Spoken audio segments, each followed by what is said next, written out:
I found a hidden room in my house. Last week, I decided to take on a small renovation project in my house. The plan was simple: remove some old wallpaper in the living room and give the walls a fresh coat of paint. As I started peeling back the layers of wallpaper, I noticed something strange: a faint outline of what looked like a doorway. At first, I thought it was just part of the wall's structure, or maybe an old design choice from a previous owner. But my curiosity got the better of me. I grabbed a hammer and started carefully chipping away at the plaster. After about an hour of work, I uncovered a small wooden door that had been completely sealed off. When I opened it, I couldn't believe my eyes. Behind the door was a tiny hidden room, no bigger than a walk-in closet.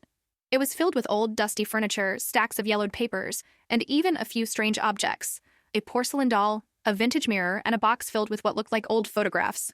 The photos were the creepiest part. They were all black and white, and many of them featured people staring directly at the camera with blank, eerie expressions.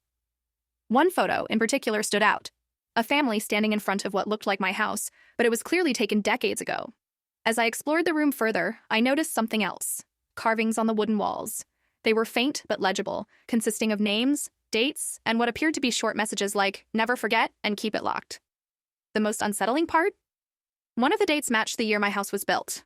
Among the papers in the stacks, I found what looked like journal entries.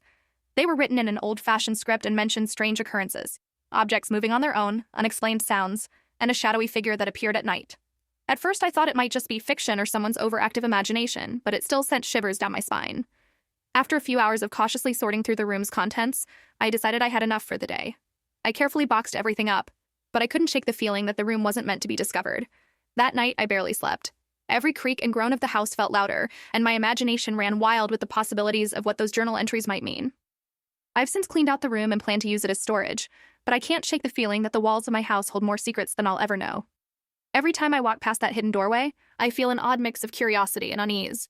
It's a reminder that sometimes the past doesn't stay buried as neatly as we think it does.